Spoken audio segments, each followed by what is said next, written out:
how different would your running be if instead of being swamped in lactic acid when you're running uphill, you were actually running away from groups and you were conserving energy as you were going up and running away from people? How would that feel?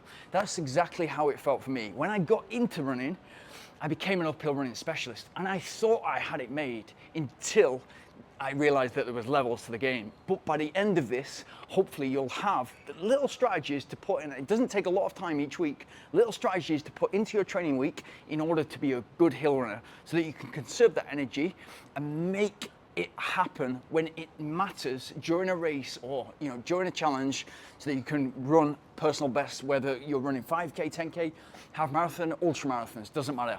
I got a great question in the comments. Nico says, I've been turning my efforts to longer distance runs. Recently finished a 56K ultra, and now want to turn to trail races. I've noticed my cardio fitness is quite good, and I keep running and moving for several hours. My problem is that in a higher gradient ascents, I struggle quite a bit and literally am unable to keep it for more than 10-15 minutes, which results in me being unable to even keep walking uphill. It almost feels like the lactic buildup in my legs becomes unbearable. Any tips to improve power when moving uphill and strengthen the legs? Any workouts that I can do to improve this aspect of my training? Now, when I started running, it was literally first 5K running, then 10K running, and quickly I did an uphill running. And 50K uphill means that you've got to be good at moving uphill. But even then, the gradient on average for most of that was around 6 to 7%. And then for the last 10K, it would go up to 10, 12%. When you're running up 15, 20%, 25% gradients, it's a different skill altogether. So this is what I learned, and hopefully you can implement this into your training, and it can make you train very specifically for what you're trying to attack and where you want to be strong in races or in challenges, especially if you've got something coming up like a 56K ultra or like a trail race where you know you're going to have extended periods of time either walking, hiking, or running ideally up severe gradients. Now, when you're from the UK, we've got a few hills that are around about 800 to 1,000 meters. So there's not so many places where you can go uphill for long periods of time at 5, 6, 7%. So the treadmill becomes your best friend when you're trying to train for those more runnable gradients. And I'd say anything up to sort of 10, 12% is runnable. And I became good at running for long periods of time at 5, 6, 7, 8%, and realized that that's the skill that I needed in order to win my favorite race in Spain, where all the competitors were little Spanish, very light Spanish runners and light Italian runners, and they were the best. They still are the best at going uphill for long periods of time in running races as well as cycling races. But then when I changed, or not when I changed, but when I did a vertical kilometer, and it was 4.9K with 1,000 meters up, so an average of 20%, it's another ball game altogether. It's a completely different ball game. So I went out fast. I remember for the first 500 meters, I was quick. I was in the top 5, top 6, hundreds of runners behind me, and then the race separates the men from the boys. And unless you've got that skill of running at 15, 20, 25%, and then sort of hiking and even climbing in parts, unless you practice that, you're not going to be able to keep up with the guys at the front who are ridiculously light, often 50 to 55,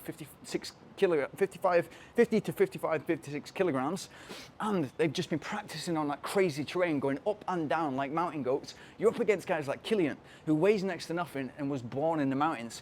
The only way to get good at this and to make it a skill and make it a strength instead of a weakness, which if you, first of all, figure out where you are at the moment. By what you've said in your message, you probably put yourself at a 1, 2, 3 out of 10. If you can move that towards a 6 or 7 and get maybe twice as good, 3 times as good as you are at the moment, that's going to become a strength. And what's that going to look like when you look at the overall race? And that's how I looked at it. I was like, right, okay, I've just done this vertical kilometer, average of 20% for 5K. It's not a great deal of time. It's towards 50, 55 minutes. I can come up here and I can practice going up that gradient. What that looks like is initially exactly the same with the rest of the running. We're doing 200-meter repeats, which might take you 3 or 4 minutes because of the severe gradient, but it's practice. And what it's doing is it's not just getting you used to going up severe gradients, it's building every little small muscle in your calves and in your lower legs, as well as strengthening the glutes and the hamstrings power off, because you'll realize, if you've done those races, like you've already realized from your question, the calves will feel like they're popping out of the skin, and you'll literally get to a point where, I remember in the vertical kilometer, the first one that I did, I looked down at my calf because I thought it was gonna literally tear out of the skin. But once you continue to practice that, you do some 200-meter repeats, 300-meter repeats, gradual is the key. Like very, very, very like short steps, small steps, so that you're putting as much on, exactly the same as cycling with high cadence, you're putting as much on the heart and lungs as possible and as little on the body. If you try and take long strides up big gradients, your body is not going to be able to handle it, and it's going to get full of lactic acid, and you're not going to be able to move forward. You won't even be able to walk forward, like you alluded to in your message.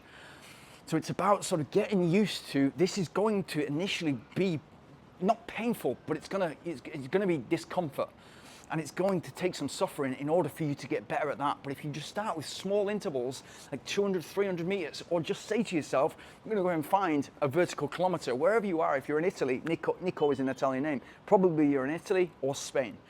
And so there will be a point somewhere where you've got access to a vertical kilometer, or 300-400 meters going up vertical, where you can just practice going as slow as you possibly can, but running, and just making sure you're landing mid-foot, you're not landing toe, so you're not putting too much stress on the Achilles and the calf relation, so you can keep that going for an hour, and you're just practicing, like you practiced running initially, you're just practicing moving over heavy gradient really, really lightly. And again, it's always that smooth, light, fast. Fast will come if you get the technique right. If you go smooth, light, and it feels really, really nice and easy, you're keeping the breathing under control, all of a sudden, for that zone 1, zone 2, you'll start to see yourself going faster. And that's exactly what you want, because you want to be in zone 2, maybe zone 3 for the entire vertical kilometer, for instance.